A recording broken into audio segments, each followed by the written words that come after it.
Hi, Clean Slate people again, here with Phil Shapiro, a incredible resource person at the Tacoma Public Library, Tacoma Park Public Libraries.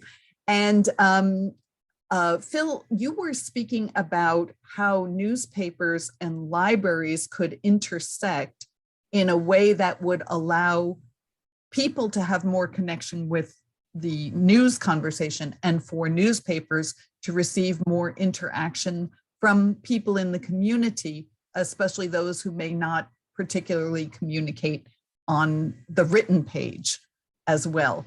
Could you tell us about that concept? Yeah, newspapers are looking for new ways to interact with readers. And if they don't find those ways, they will go out of business. Sadly, too many newspapers already have gone out of business. But the idea I think newspapers ought to consider is what I call video op-eds, where anybody in the community could share their ideas on any given topic and submit it to the newspaper.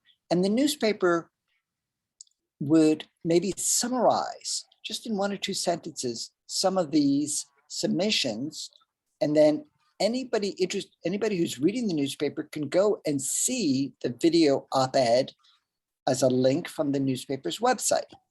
And what we need to keep in mind is that only a very small percentage of society really enjoys the writing process, but everybody has an important ideas to share.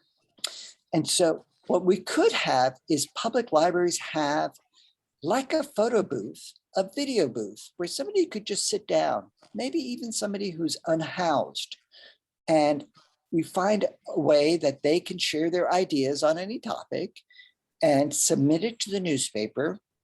Now, the newspaper would need to filter some of these things. They can't include every submitted video op-ed, but they might find volunteers in the community to help in sorting through those with the most value and being able so that the newspaper could highlight those.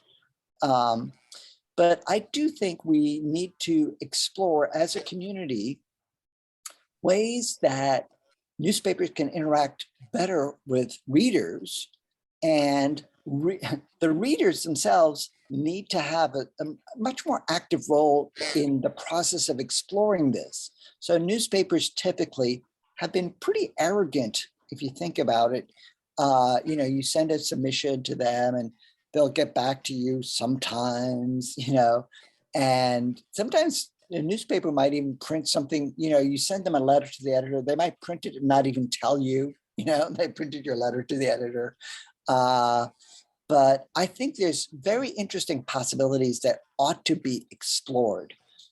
And what ends up is greater inclusion, and greater inclusion will boost mental health, will reduce violence, and could uncover some very interesting ideas from people we haven't heard of much from before, people who are more marginalized. So there is a model for this kind of thing at the African American Museum for Culture and History here in Washington, D.C. They have like a video booth where people can sit down and make a video in a video booth. So that kind of same kind of video booth that we might see at a museum where somebody gives a story of some kind, you can have that at a public library, and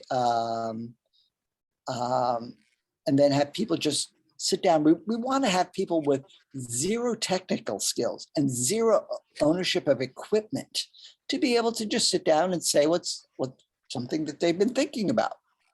And what we'll find is that over time, the people's skill at sharing their ideas will improve, such that people's public speaking skills or their storytelling skills.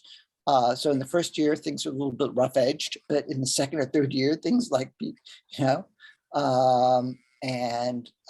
it's all for the good. I think it's one of those ideas where I can't think of any possible downside.